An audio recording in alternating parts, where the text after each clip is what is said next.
Morning class. आज हम बात करेंगे एक्सरे की। एक्सरे का हमने बहुत नाम सुना है, मेडिकल साइंस में इसका बहुत यूज़ किया जाता है। तो आज हम बेसिक स्ट्रक्चर के बारे में बात करेंगे। एक्सरे कैसे प्रोड्यूस होता है, क्या क्या कंडीशंस होंगी कि हम एक्सरे को प्रोड्यूस कर सकते हैं। बेसिकली एक्सरे फोटोन्स ही हैं जो कि कब आपको मिलते हैं, किस तरीके से हम एक्सरे प्रोड्यूस करेंगे, उसको आगे चल के हम यहाँ पे डिस्कस करेंगे। तो हेडिंग आप लिखेंगे सबसे पहले एक्सरे। सबसे पहले बात करेंगे प्रोडक्शन किस तरीके से हो सकता है।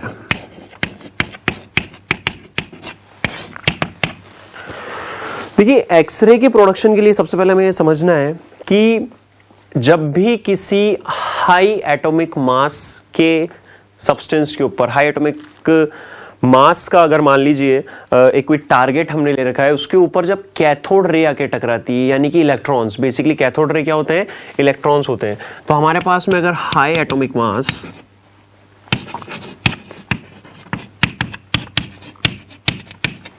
के सब्सटेंस के ऊपर कैथोड रे यानी कि electrons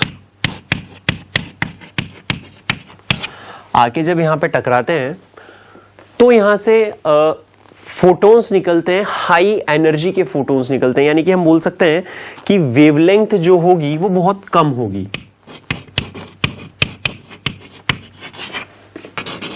photons of high energy, that means high frequency भी आप इसे बोल सकते हैं, because E is equals to h nu होता है, दैट मीन्स E प्रोपोर्शनल होता है आपके फ्रीक्वेंसी यानी कि न्यू के। नाउ दूसरी चीज अगर हम यहाँ पे बात करें लैम्डा की फॉर्म में अगर बात की जाए, यानी कि वेवलेंथ की फॉर्म में अगर बात की जाए, तो वेवलेंथ जो होगी वो बहुत कम होगी।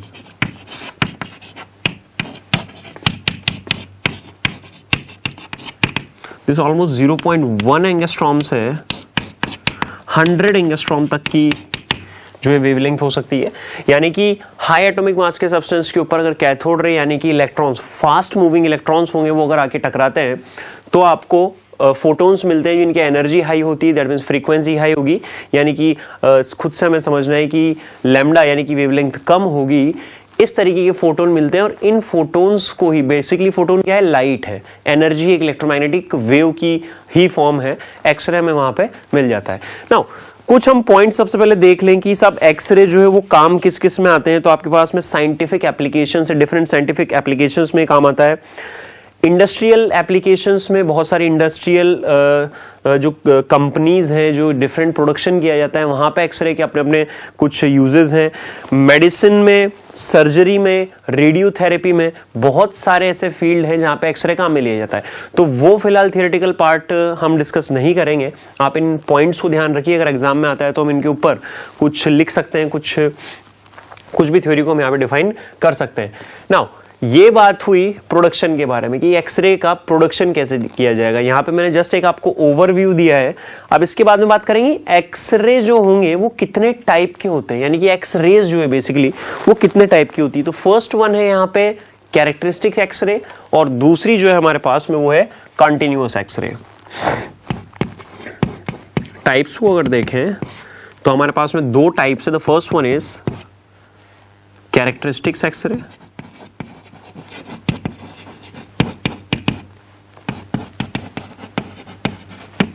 and the second one is continuous X-ray.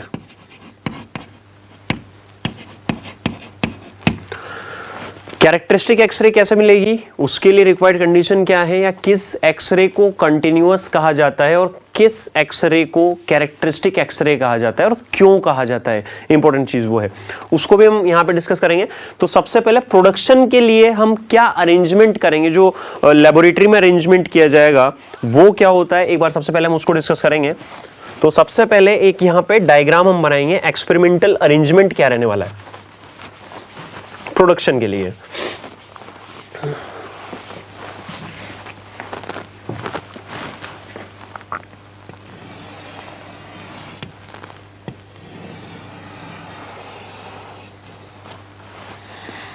ये हमारे पास में एक वैक्यूम ट्यूब होती है। सबसे पहले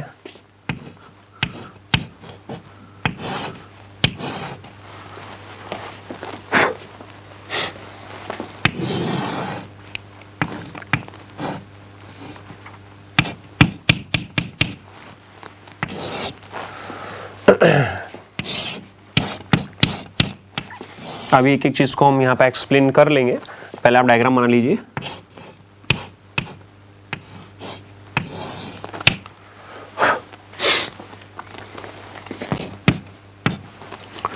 यहां पे आपके पास सबसे पहले एक वैक्यूम ट्यूब है,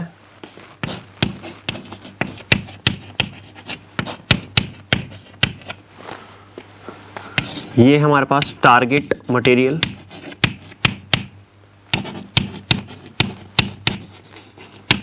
having high atomic mass.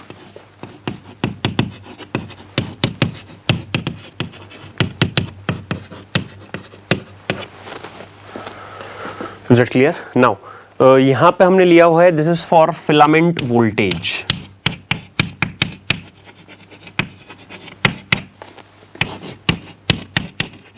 This is basically for the production of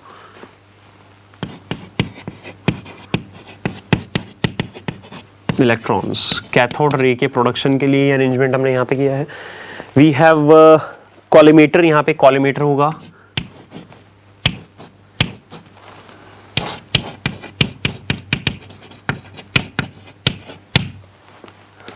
यहां से जो है कैथोड रे निकलेंगे और ये मेटल को हिट करेंगे। एक्सेलरेटिंग वोल्टेज हमने यहां पे लिया हुआ है, किलो वोल्ट में होगा।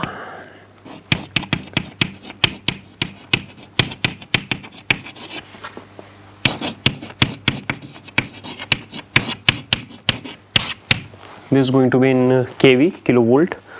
और जैसे ही यहां से टकराएंगे, Cu है बेसिकली कॉपर को आपने यहां पे लिया हुआ है, इसे लिख दीजिएगा। और जैसे ये इलेक्ट्रॉन्स, फास्ट मूविंग इलेक्ट्रॉन्स जब ये कॉपर से टकराते हैं, जो कि यहाँ पे आपके एक्सरे की प्रोडक्शन का काम करेगा, तो यहां से आपको रेज मिलेंगी जो कि एक्सरे कहलाती हैं। These are the X-rays.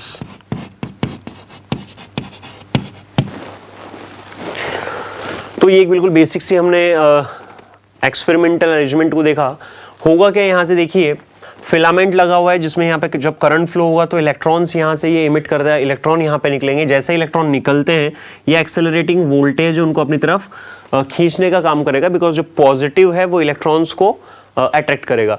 Electrons high speed के साथ में जो इलेक्ट्रॉन मूव कर रहे हैं वो यहाँ के टारगेट सब्सटेंस से, जो कि हमने कॉपर लिया हुआ है जिसका एटॉमिक मास ज्यादा है, उससे टकराएंगे। और जब यहाँ पे टकराते हैं तो यहाँ पे आपको जो एक्सरेज है वो प्रोड्यूस हो जाएगा। तो ये तो हमने वापस से एक ऊपर के लेवल की बात की बिल्कुल, कि एक्सरे हमें कैसे मिलेगा। अब अंदर क्या हुआ होगा, जब ये इलेक्ट्रॉन्स इस मेटल से टकराए, मेटल टारगेट से टकराए, कॉपर से जब इलेक्ट्रॉन्स टकराए, तो अंदर क्या प्रोसेस हुई होगी, उसी बेसिस पे एक्सरेस को हमने फिर फर्दर पार्ट्स में डिवाइड किया है, जो कि हमने नाम अभी भी लिखे थे कुछ देर पहले। The first one was continuous X-ray and other one was characteristic X-ray. तो ये अभी बिल्कुल जनरल से हमने बात की, तो यहां तक आप इसे नोट कीजिए। इसके बाद में हम बात करेंगे दोनों टाइप्स के जो एक्सरे हैं, कंटिन्यूअस और कैरेक्टरिस्टिक, वो किस तरीके से प्रोड्यूस होते हैं, क्यों उन्हें कैरेक्टरिस्टिक एक्सरे और कॉन्टिन्यूअस एक्सरे कहा जाता है। क्लियर है? इसे नोट करें।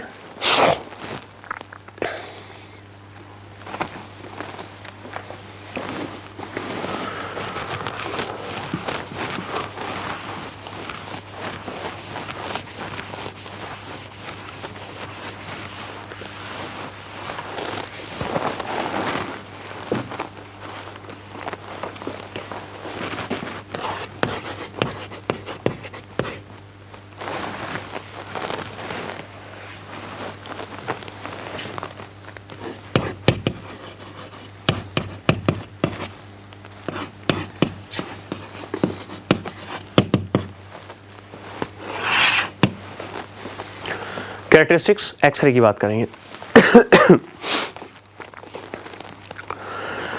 देखिए, सबसे पहले एक हाई एक्सेलरेटेड इलेक्ट्रॉन, यानी कि बहुत ज्यादा जिसकी वेलोसिटी है, बहुत तेज वेलोसिटी से चलता हुआ इलेक्ट्रॉन जब आएगा और वो मेटल टारगेट से यहां पे टकराता है। ये जो मेटल टारगेट अभी हमने लास्ट डायग्राम में बनाया था कॉपर का, उसे मैं यहां पे बना देता हूं। एक हाई स्पीड के साथ में इलेक्ट्रॉन आता है,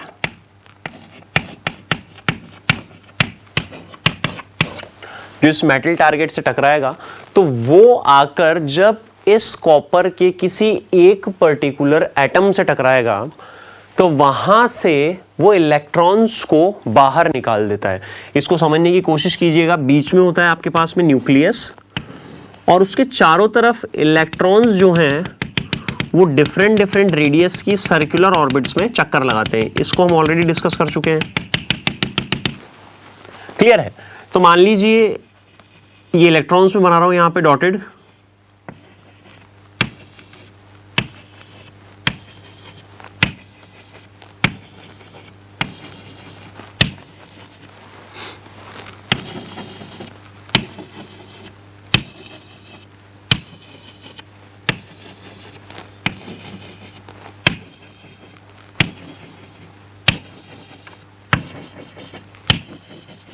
ये कुछ इलेक्ट्रॉन्स हमने बनाए, यानी न्यूक्लियस के चारों तरफ कुछ इलेक्ट्रॉन्स आपने बना दिए।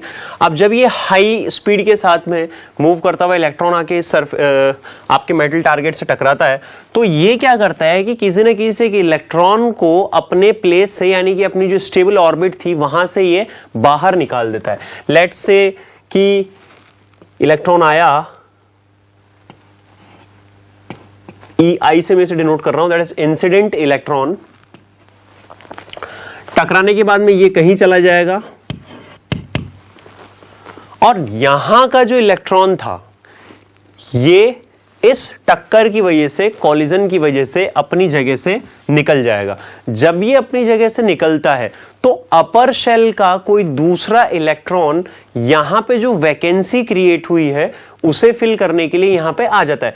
तो जैसे ही इलेक्ट्रॉन यहां से टकराया, यहां से ये इलेक्ट्रॉन यहां से मान लीजिए गायब हो जाएगा, हट जाएगा, और ये अपर शेल का जो इलेक्ट्रॉन है ये इस इलेक्ट्रॉन की वजह से जो वैकेंसी क्रिएट हुई है इसे फुलफिल करने के लिए इसकी जगह आ जाएगा। अब आप देख सकते हैं कि जब सेकंड ऑर्बिट से फर्स्ट ऑर्बिट में एक इलेक्ट्रॉन जाएगा तो उस केस में एनर्जी रिलीज होगी। एनर्जी रिलीज होगी यहां पे फोटोन्स की फॉर्म में, और वही फोटोन्स कहलाते हैं आपके एक्सरे।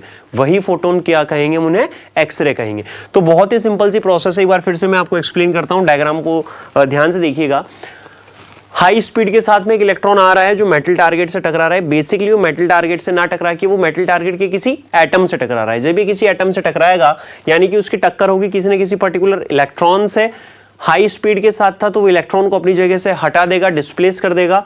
उस इलेक्ट्रॉन के हटने की वजह से उस पर्टिकुलर ऑर्बिट में एक वैकेंसी क्रिएट हो जाएगी, और उस वैकेंसी को फुलफिल करने के लिए अपर शेल से कोई दूसरा इलेक्ट्रॉन उस इलेक्ट्रॉन की जगह ले लेगा। तो मान लीजिए यहां पे हमने बोल दिया है कि सेकंड ऑर्बिट से एक इलेक्ट्रॉन जाएगा जो फर्स्ट ऑर्बिट में क्रिएट हुई वैकेंसी को फुलफिल करेगा। तो जब अपर शेल से लोअर शेल में कोई इलेक्ट्रॉन जाएगा तो एनर्जी निकलती है, ये हमें पता है, एनर्जी फोटोन्स की फॉर्म में निकलेगी, और यही फोटोन्स जो होते हैं इन्हें हम कहते हैं एक्सरे। अब इसे बोला जाएगा कैरेक्टरिस्टिक एक्सरे। ध्यान दीजिएगा, हमने हेडिंग यहां पे लिखी हुई कैरेक्टरिस्टिक एक्सरे। फिलहाल मैं बात कर रहा हूं कैरेक्टरिस्टिक एक्सरे की। ये बात हुई कैरेक्टरिस्टिक एक्सरे की। अब देखिए कैरेक्टरिस्टिक एक्सरे को कैरेक्टरिस्टिक एक्सरे क्यों कहते हैं, इसके पीछे भी एक कॉन्सेप्ट है। Because it doesn't depend on the accelerating voltage applied, यानी कि आपने वोल्टेज कितना, पोटेंशियल डिफरेंस कितना लगा रखा है। जो अभी पिछला हमने डायग्राम बनाया था कूलिश ट्यूब वाला, वहां पे आपने देखा था यहां पे जो हमने वोल्टेज लगा रखा है एक्सेलरेशन प्रोवाइड करने के लिए, यानी कि ज्यादा होगा तो वेलोसिटी ज्यादा होगी। अगर एक्सेलरेटिंग वोल्टेज की वैल्यू ज्यादा होगी तो जो इलेक्ट्रॉन है उसकी वेलोसिटी भी ज्यादा होगी। उस पे कैरेक्टरिस्टिक एक्सरे जो है डिपेंड नहीं करते हैं। क्यों? क्योंकि ये प्रॉपर्टी होते हैं उस सब्सटेंस की, जिस सब्सटेंस के ऊपर आप बॉम्बर्डमेंट करवा रहे हैं इलेक्ट्रॉन्स की for the production of X ray, उस सब्सटेंस की प्रॉपर्टी है, उस सब्सटेंस की कैरेक्टरिस्टिक को रिप्रेजेंट करते हैं, यानी कि वो अप्लाइड वोल्टेज पे डिपेंड नहीं होते हैं, अप्लाइड वोल्टेज से इंडिपेंडेंट होंगे। अब कैरेक्टरिस्टिक एक्सरे की जब बात करते हैं तो इसमें भी अलग अलग आपको मिलेंगे। के शेल का इलेक्ट्रॉन भी निकल सकता है, एल शेल का इलेक्ट्रॉन भी निकल सकता है। उस बेसिस पे फर्दर जो है कैरेक्टरिस्टिक एक्सरे को डिवाइड किया गया है, उसको हम देखें।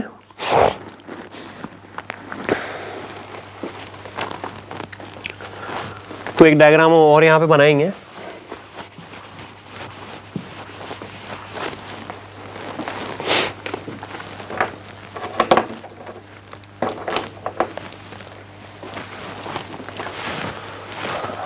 न्यूक्लियस सेंटर में हमने बनाया, इसके चारों तरफ डिफरेंट रेडियस की सर्कुलर ऑर्बिट्स में इलेक्ट्रॉन चक्कर लगाएंगे।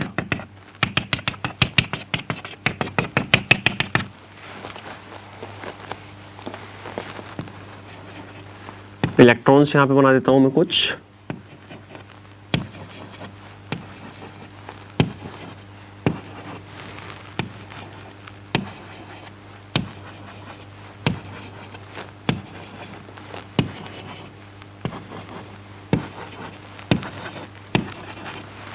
क्लियर है।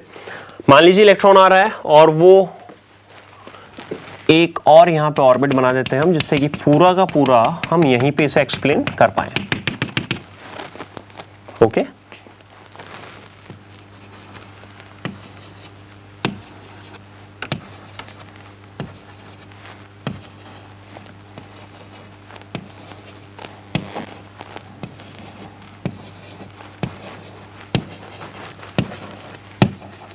ये देखिए इलेक्ट्रॉन्स मैंने बनाया डिफरेंट रेडियस के ऑर्बिट्स के अंदर।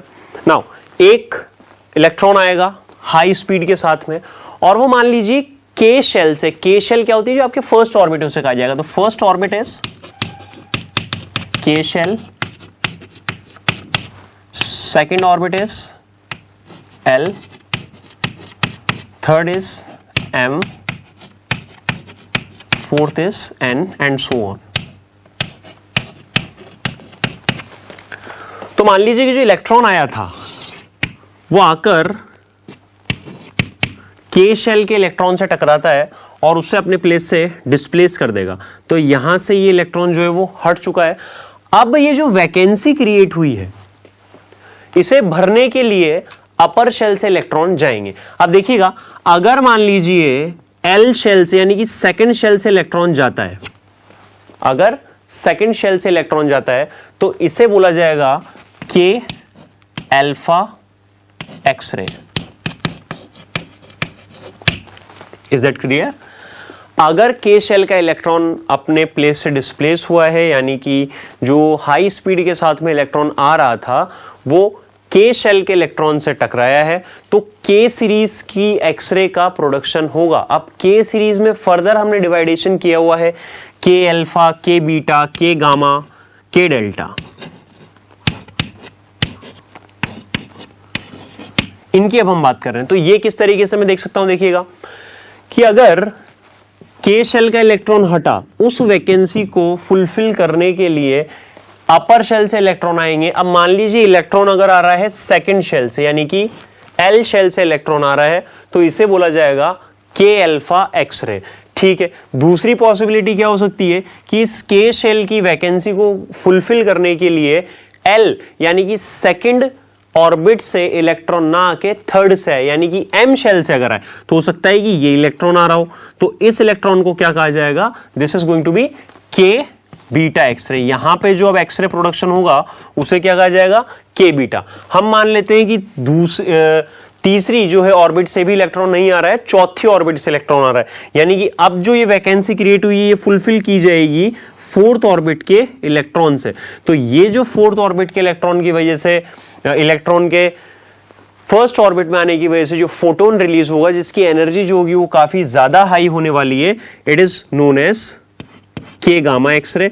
अगर मान लीजिए और ऊपर वाली ऑर्बिट से इलेक्ट्रॉन आता है फर्स्ट ऑर्बिट की वैकेंसी को फुलफिल करने के लिए, तो उस केस में आपको जो फोटोन मिलेगा जिसकी एनर्जी अब सबसे ज्यादा होने वाली है, क्योंकि ऑर्बिट्स के बीच का डिफरेंस जितना ज्यादा होगा एनर्जी उतनी ही ज्यादा यहां पे रिलीज होगी। तो इस केस में जो एक्सरे का प्रोडक्शन होगा इट इज नोन एज के डेल्टा एक्सरेज। तो कुल मिला के अभी तक हमने जो डिस्कशन किया है वो ये कि इलेक्ट्रॉन जो हाई स्पीड के साथ में आ रहा था वो मेरे के शेल के इलेक्ट्रॉन को डिस्प्लेस कर रहा है, यानी कि फर्स्ट ऑर्बिट के इलेक्ट्रॉन से टक्कर कर रहा है, उसे वहां से हटा रहा है। तो आप देख सकते हैं कि उस ब्लैंक को या उस वैकेंसी को फुलफिल करने के लिए उसके ऊपर वाली ऑर्बिट में से इलेक्ट्रॉन आ रहा है, जस्ट ऊपर वाली में से आएगा तो it will be known as K alpha X ray. उसके भी ऊपर वाली में से आएगा तो it will be known as K beta X ray. उसके भी ऊपर वाले से आता है तो के गामा, और जिस तरीके से सीक्वेंस आप बढ़ाते जाइए तो के अल्फा, के बीटा, के गामा की वैल्यू जो है वो चेंज होती जाएगी। एनर्जी के पॉइंट ऑफ व्यू से अगर हम बात करें तो सबसे ज्यादा एनर्जी कब होगी, जब दो दूर दूर वाली ऑर्बिट्स, जितनी ज्यादा दूरी की ऑर्बिट्स में से वैकेंसी को फुलफिल किया जा रहा है उसकी एनर्जी अपने आप क्या हो जाएगी, ज्यादा, क्योंकि एनर्जी लेवल डायग्राम में हमने देखा था कि फर्स्ट ऑर्बिट के लिए इलेक्ट्रॉन की एनर्जी कितनी होती है, सेकंड में कितनी, थर्ड में कितनी, फोर्थ में कितनी, उन सबको ऑलरेडी डिस्कस कर चुके हैं। तो ये कहानी रही आपके पास में के टाइप के एक्सरे के प्रोडक्शन की, और के में फिर से हमने जो बाइफर्केशन किया है, के अल्फा, के बीटा, के गामा, उसको हमने देखा कि किस तरीके से प्रोड्यूस होते हैं। आई होप क्लियर हुआ होगा। इस डायग्राम को आप यहाँ पे नोट कर लीजिए।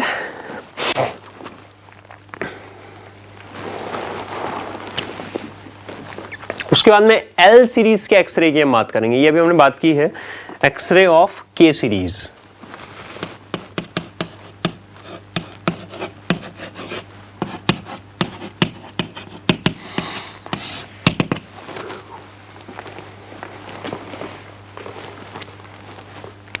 Is that clear?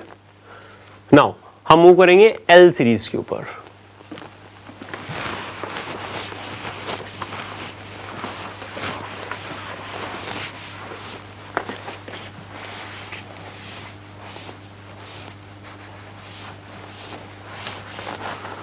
एक माइनर सा चेंज आएगा। अगर के वाला कॉन्सेप्ट आप समझ गए हैं तो एल, एम, एन, इनमें ज्यादा चेंजेस नहीं है।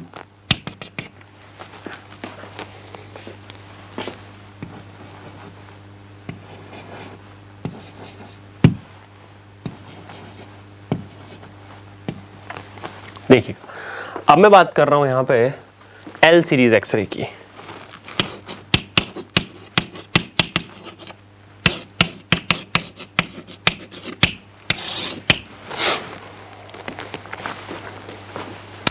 देखिएगा अभी जो हमने डिस्कस किया वहां पे अपनी जगह से डिस्प्लेस हुआ था के शेल का इलेक्ट्रॉन, यानी कि फर्स्ट ऑर्बिट का इलेक्ट्रॉन डिस्प्लेस हुआ था। नाउ सेकेंड ऑर्बिट के इलेक्ट्रॉन से अगर इस आने वाले इलेक्ट्रॉन की टक्कर होती है तो सेकेंड ऑर्बिट का इलेक्ट्रॉन अपनी जगह से डिस्प्लेस होगा, सेकेंड ऑर्बिट में वैकेंसी क्रिएट होगी, और उस सेकेंड ऑर्बिट की वैकेंसी को फुलफिल करने के लिए उसके अपर ऑर्डर की जो ऑर्बिट होगी वहां से इलेक्ट्रॉन आएगा उस वैकेंसी को फुलफिल करने के लिए। तो लेट्स से इंसिडेंट इलेक्ट्रॉन है और ये सेकेंड ऑर्बिट के इलेक्ट्रॉन पे अब आ रहा है।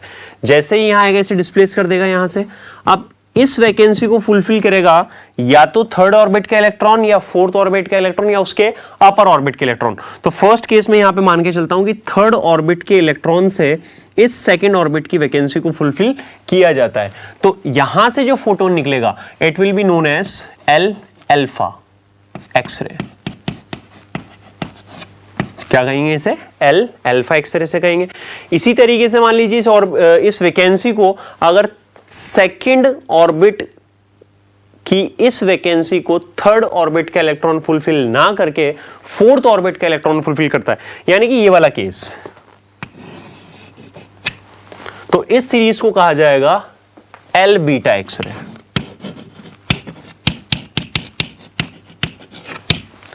और अगर अपर ऑर्डर की ऑर्बिट इस वैकेंसी को फुलफिल करती है तो नाम जो है वो इसी तरीके से चेंज होते जाएंगे, एल गामा होगा, एल डेल्टा होगा एंड सो ऑन। तो कंसेप्चुअली सेम चलेगा, अंतर जो है वो सिर्फ और सिर्फ कहां पे आया है कि कौन सी ऑर्बिट के इलेक्ट्रॉन को इस आने वाले इलेक्ट्रॉन ने अपनी जगह से डिस्प्लेस किया। Is that clear? डायग्राम बना लीजिए।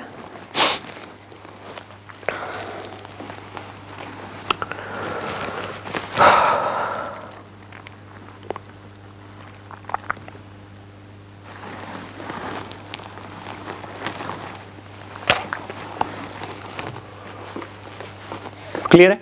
अब एक जनरलाइज फॉर्म में मैं बात कर लेता हूं, यानी कि कैरेक्टरिस्टिक एक्सरे को उनकी एनर्जी लेवल के बेस पे भी हम एक बार समझ लेते हैं। एनर्जी लेवल डायग्राम जो डिफरेंट हमने पहले बनाए थे, काफी कुछ आप इससे लिंक कर पाएंगे और थोड़ा सा और आपको अच्छे से समझ में आएगा कि बेसिकली हमने अब तक किया क्या है।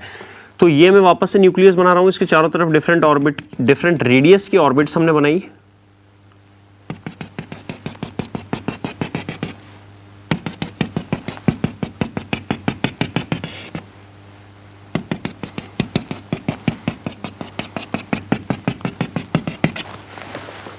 क्लियर? इलेक्ट्रॉन्स यहां पे बना दीजिए।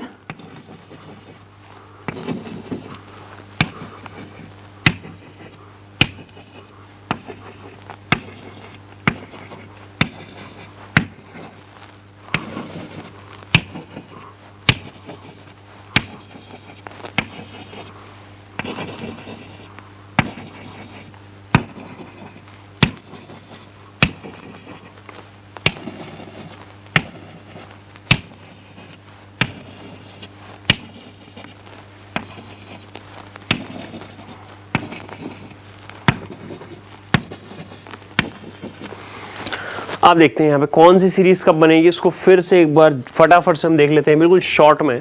कि मान लीजिए कि सेकेंड ऑर्बिट से जो है फुलफिलमेंट किया जाता है फर्स्ट ऑर्डर के वैकेंसी का, या थर्ड से आप करेंगे या फोर्थ से आप करेंगे।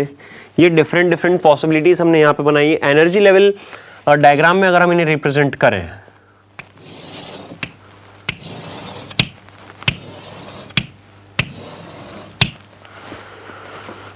तो इस तरीके से हम यहाँ पे देख सकते हैं। We have this is n is equals to 1 that is k, n is equals to 2 l, n is equals to 3 m, n is equals to 4 n and so on. ये इस तरीके से चलता जाएगा।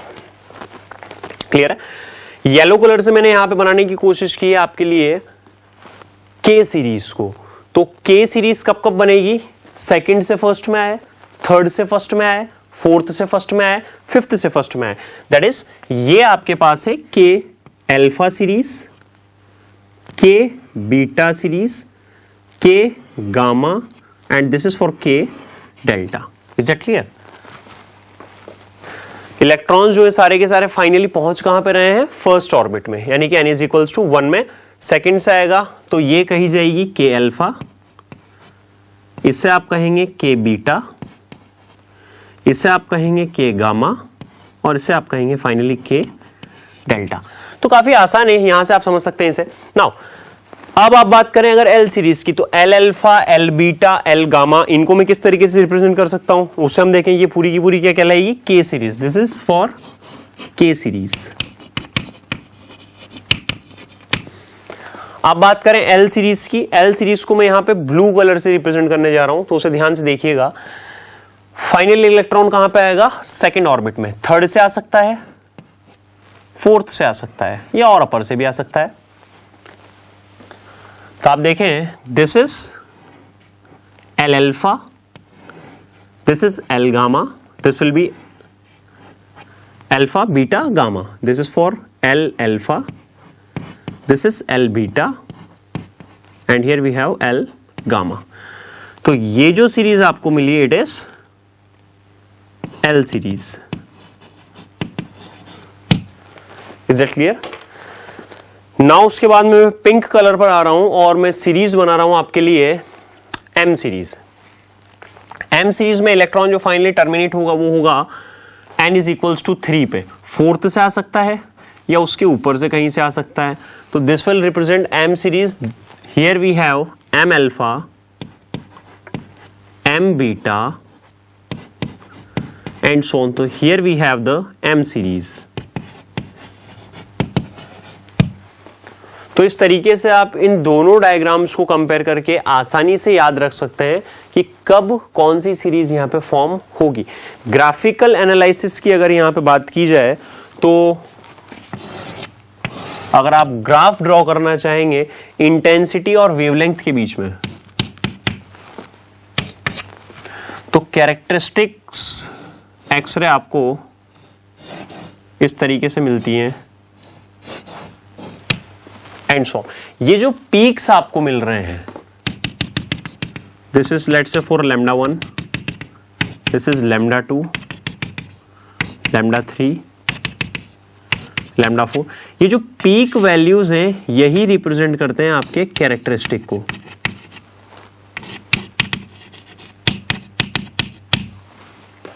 Is that clear?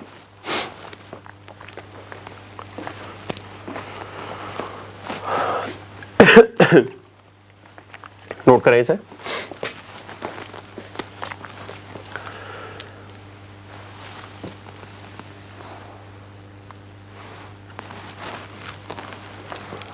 Okay, then अब हम move करते हैं कॉन्टिन्यूअस एक्सरे के ऊपर कि कॉन्टिन्यूअस एक्सरे कब बनता है या किसे कॉन्टिन्यूअस एक्सरे कहा जाएगा। तो आते हैं हम कॉन्टिन्यूअस एक्सरे के ऊपर और थोड़ा बहुत उसके लिए थ्योरेटिकल स्टडी पहले एक बार करें।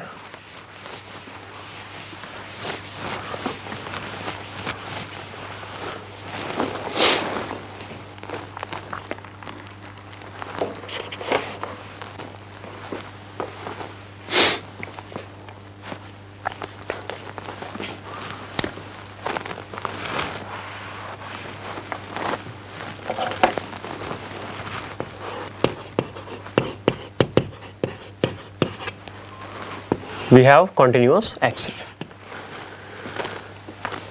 न्यूक्लियस फिर से सेंटर में मान लेते हैं और डिफरेंट रेडियस की सर्कुलर ऑर्बिट्स में यहां पे बना देता हूं।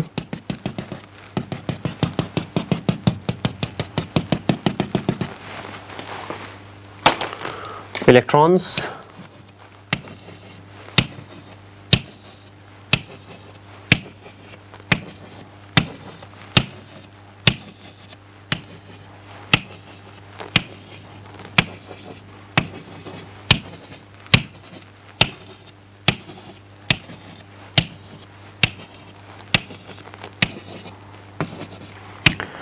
अब देखिए, जब हाई स्पीड के साथ में एक इलेक्ट्रॉन मेटल टारगेट के ऊपर आता है, एटम से टकराता है, तो एक काफी कम प्रोबेबिलिटी होती है कि वो सीधा किसी इलेक्ट्रॉन से टकरा जाए। जनरली होता क्या है कि आप देख सकते हैं, इलेक्ट्रॉन जब आएगा और एंटर करेगा तो वहां पे उसकी स्पीड तो काफी ज्यादा हाई है, प्लस न्यूक्लियस की वजह से जहां पे पूरा का पूरा पॉजिटिव चार्ज इकट्ठा है, उस इलेक्ट्रॉन के ऊपर फोर्स भी लगेगा, अट्रैक्शन टाइप का फोर्स होगा।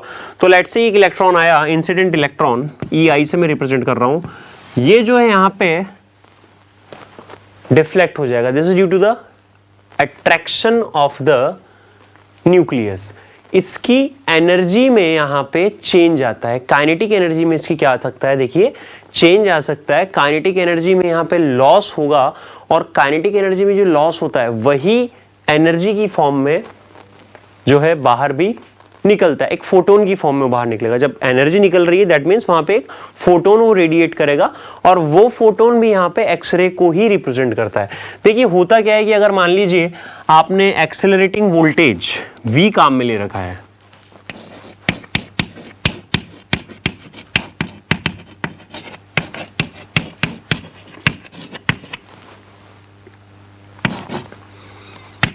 V हम काम में लेते हैं, और charge on electron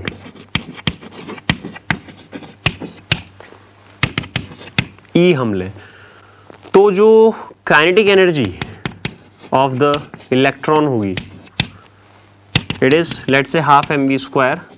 so we can say that half mv² is going to be the EV। Is that clear? This is the equation number 1। अब मुझे निकालना है कि सबसे मिनिमम लैम्डा, कंटिन्यूअस जो एक्सरे की हम बात कर रहे हैं उसके लिए लैम्डा की सबसे मिनिमम वैल्यू क्या हो सकती है। लैम्डा की सबसे मिनिमम वैल्यू कब निकल के आएगी, जब मैं बात करूंगा मैक्सिमम एनर्जी की। मैक्सिमम एनर्जी कब निकलेगी, जब मान लीजिए कि काइनेटिक एनर्जी में चेंज आया है, वो काइनेटिक एनर्जी मान लीजिए कि इनिशियल फाइनल अगर हम बात करते हैं तो वो 0 हो जाती है, यानी कि जो मैक्सिमम जो change in kinetic energy delta के की वैल्यू मैक्सिमम निकलेगी। अगर डेल्टा के कितना है, मैक्सिमम, दैट मीन इस केस में एनर्जी विल बी मैक्सिमम, और एनर्जी अगर मैक्सिमम होगा तो lambda that is wavelength will be also minimum. E is equals to H नहीं होता है क्योंकि that is E is equal to HC upon lambda. Is that clear? तो इन इक्वेशंस को जब आप कंपेयर करते हैं तो we have half mv² is equals to EV is equals to HC upon lambda C। इस लैम्डा की वैल्यू हमें निकालनी है, तो इस लैम्डा की वैल्यू क्या हो सकती है, देखें lambda C will be equals to HC upon EV। Is it clear?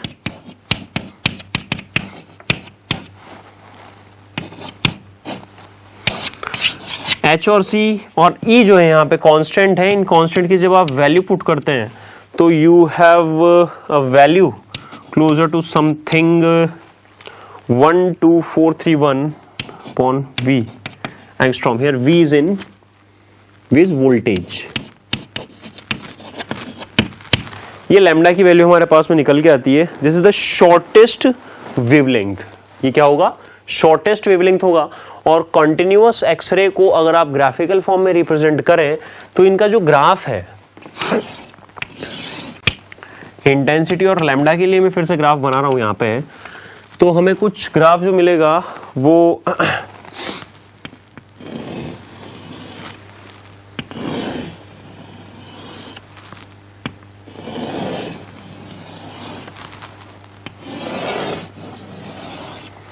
इस तरीके से हमें ग्राफ मिलते हैं। ये अलग अलग अप्लाइड वोल्टेज के लिए, तो कंटिन्यूअस एक्सरे जो होगा वो अप्लाइड वोल्टेज पे डिपेंड करेगा, फॉर्मूले से यहाँ पे क्लियर है, देखिए फाइनली वी पे डिपेंड कर रहा है। जबकि कैरेक्टरिस्टिक एक्सरे होता है वो अप्लाइड वोल्टेज पे डिपेंड नहीं करता है, वो किसी भी मटेरियल की प्रॉपर्टी है, यानी कि वोल्टेज से इंडिपेंडेंट उसका आंसर निकल कर आता है। क्लियर है? तो यहाँ पे मैं मान लेता हूँ ये 20 किलो वोल्ट के लिए, फिर नेक्स्ट हम मान लेते हैं 30 किलो वोल्ट के लिए, फिर आप ले लीजिए 40 किलो वोल्ट के लिए, और फाइनली आप ले लीजिए 50 केवी के लिए। तो जैसे जैसे हम वोल्टेज बढ़ाते जा रहे हैं, आप देख सकते हैं कि इंटेंसिटी जो है इमिटेड फोटोन की, जो फोटोन वहां पे निकल रहा है, जो एनर्जी रिलीज हो रही है, वो क्या होती जा रही है? बढ़ती जा रही है। और जैसे जैसे एनर्जी बढ़ रही है वैसे वैसे लैम्डा की वैल्यू भी क्या होनी चाहिए? कम होनी चाहिए ऑब्वियसली। तो this is we have lambda C. Okay, so यहां पे ये इनकी पीक वैल्यूज है। तो लैम्डा की वैल्यू है, आप देख सकते हैं कि बार बार क्या होती जाएगी? कम होती जाएगी जैसे जैसे आप अप्लाइड वोल्टेज को बढ़ाते जाएंगे। तो ये है हमारे पास में कंटिन्यूअस एक्सरे। एक बहुत खास बात कि कंटिन्यूअस एक्सरे और कैरेक्टरिस्टिक एक्सरे को एक साथ ही प्रोड्यूस किया जाएगा हमेशा, यानी कि दूसरे वर्ड्स में आप ये भी कह सकते हैं कि ऐसा पॉसिबल नहीं है कि केवल कंटिन्यूअस एक्सरे का प्रोडक्शन हो रहा है या केवल कैरेक्टरिस्टिक एक्सरे का प्रोडक्शन हो रहा है। जी नहीं, ऐसा नहीं होगा, क्योंकि जो आपने कैरेक्टरिस्टिक एक्सरे का ग्राफिकल रिप्रेजेंटेशन किया था वो कुछ इस तरीके से था। ओके, तो यहां पे जो पीक्स हैं, these peaks are representing characteristic of the material, और ये जो कंटिन्यूअस कर्व मिलता है this is for continuous X ray, यानी कि हमेशा कंटिन्यूअस एक्सरे और कैरेक्टरिस्टिक एक्सरे आपको एक साथ मिलेंगे, सेपरेटली उनका प्रोडक्शन पॉसिबल नहीं है, क्योंकि जो इलेक्ट्रॉन के लिए आप बॉम्बर्डमेंट करवा रहे हैं, जो इलेक्ट्रॉन आ रहा है वो एक बेसिकली रे पूरा का पूरा आएगा, एक पूरा का पूरा एक मान लीजिए कॉम्बिनेशन आएगा, एक ग्रुप की फॉर्म में आएंगे इलेक्ट्रॉन्स, और जब ग्रुप की फॉर्म में इलेक्ट्रॉन्स आएंगे तो कुछ इलेक्ट्रॉन तो ऑर्बिट के इलेक्ट्रॉन से टकराएंगे, यानी कि उन्हें अपनी जगह से डिस्प्लेस करेंगे, which will in the future will be the cause of characteristic X ray, और कुछ इलेक्ट्रॉन के लिए सिर्फ और सिर्फ एनर्जी में चेंज वहां पे आ सकता है। तो कंटिन्यूअस एक्सरे भी आपको मिलेगा ही मिलेगा। Is it clear? नोट करें इसे।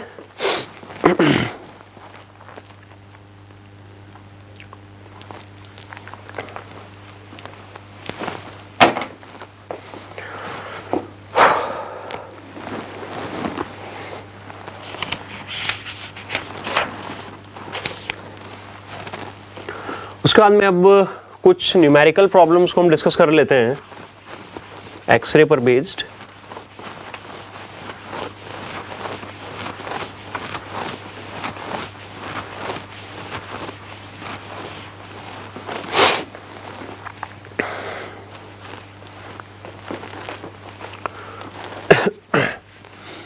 In the given figure question है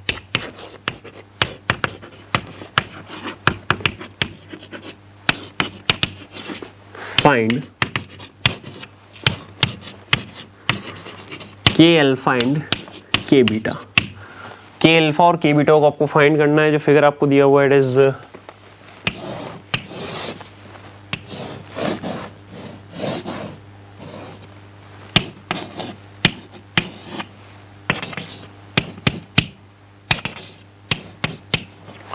ग्राफ आपको दिया हुआ है लैम्डा और इंटेंसिटी के बीच।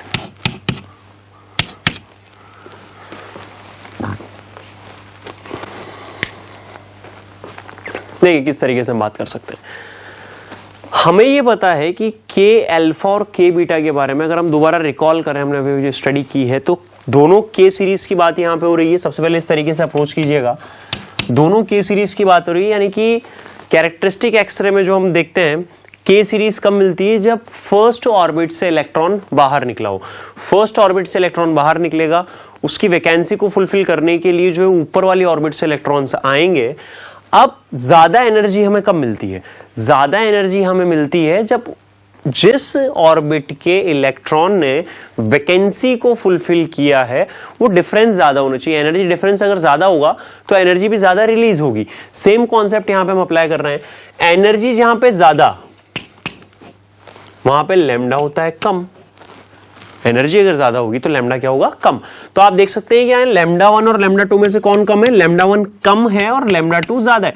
दैट मीन्स एनर्जी 1 ज्यादा होगी विद रिस्पेक्ट टू 2। तो 1 वाले की एनर्जी ज्यादा है, 2 वाले की एनर्जी कम है। और कम एनर्जी कब होगी, जब सेकेंड ऑर्बिट से फर्स्ट ऑर्बिट में है। ज्यादा एनर्जी कब होगी, जब थर्ड ऑर्बिट से फर्स्ट ऑर्बिट में है। यानी कि फर्स्ट वाला जो लैम्डा 1 है दिस इज फॉर के बीटा एंड जो लैम्डा 2 है दिस इज फॉर के alpha. Is it clear? Concept समझने की कोशिश कीजिएगा। जो फिगर हमने स्टार्टिंग में बनाए थे, जब हमने कैरेक्टरिस्टिक एक्सरे को समझा था, उन पे थोड़ा सा कंसंट्रेट कीजिएगा, आंसर जो है वहीं से निकल के सामने आएगा। ये बात हुई के सीरीज की। इसी तरीके का एक क्वेश्चन और हम लेते हैं, इसे मैं सिर्फ नहीं करता हूं, और साथ ही साथ एक और दूसरा क्वेश्चन और ले लेते हैं कि इन फिगर फाइंड के अल्फा एंड एल अल्फा। ये क्वेश्चन नंबर 1 दे दीजिएगा। क्वेश्चन नंबर 2 होगा in the figure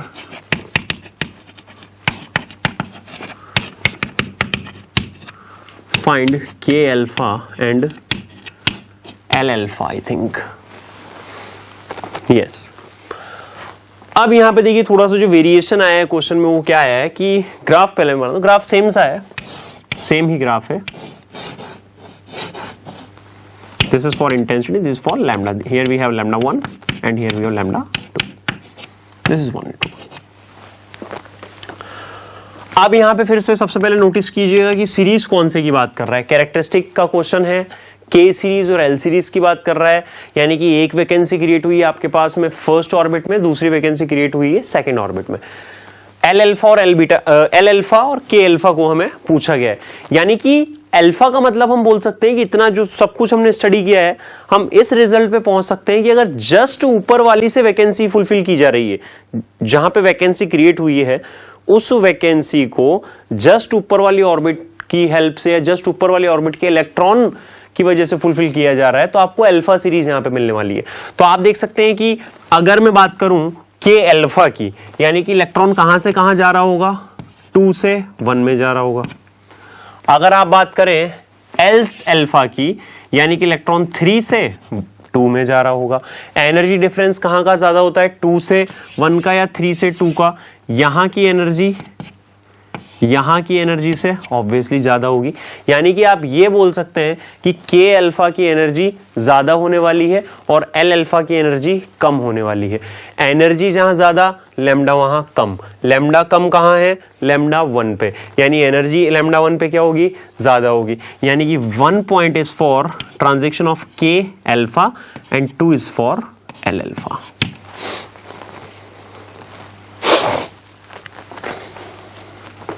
Is that clear?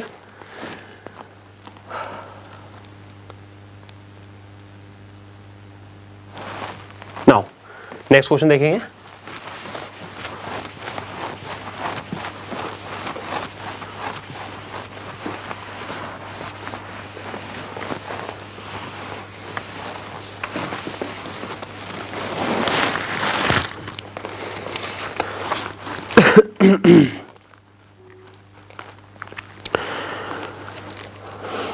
Question note करेंगे।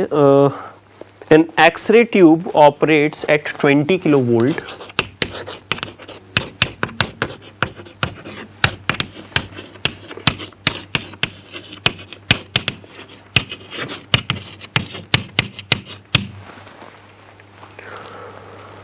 Find the maximum speed of the electron striking the anode. Find the maximum speed of electron striking to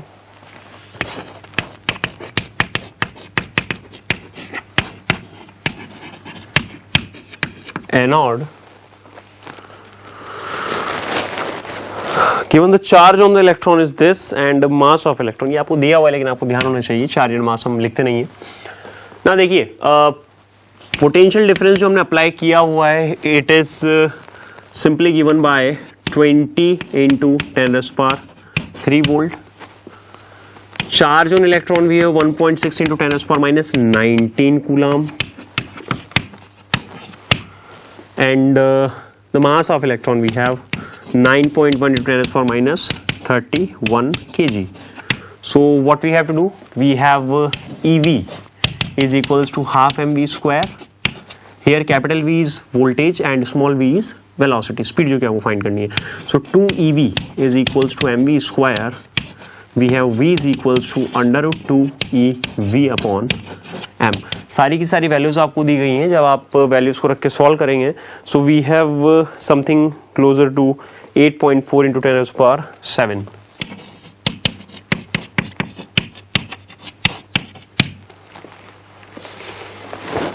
Is that clear? Note करें इसे.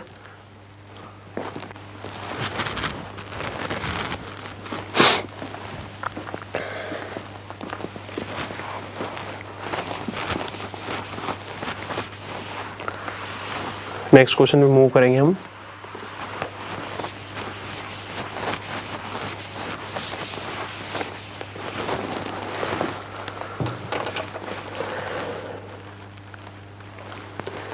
An X-ray tube operates at 20 kilovolt.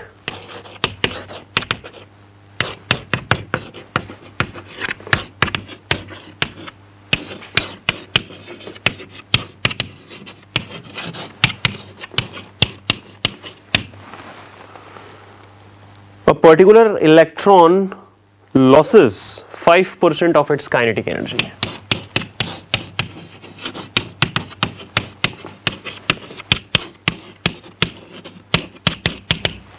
%5 of its kinetic energy to emit an X-ray photon at the first collision. To emit an X-ray photon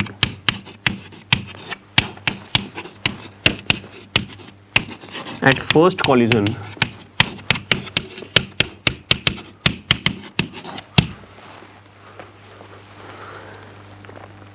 find the wavelength corresponding to this photon.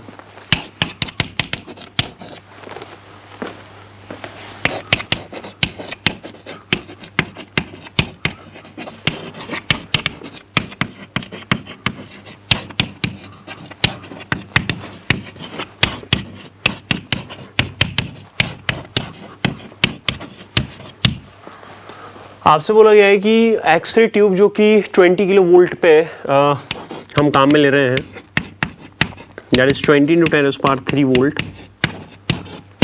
Electron जो निकलता है वो अपनी kinetic energy का 5% loss कर देता है. सो 5% अगर 5% के साथ में निकलता है, बेसिकली आपको ये दिया गया है कि 5% के साथ में इलेक्ट्रॉन जो है यहाँ पे निकलेगा. तो आप सबसे पहले क्या कर सकते हैं कि 5% of 20 into 10 to the power 3 electron volt का निकाल दीजिए.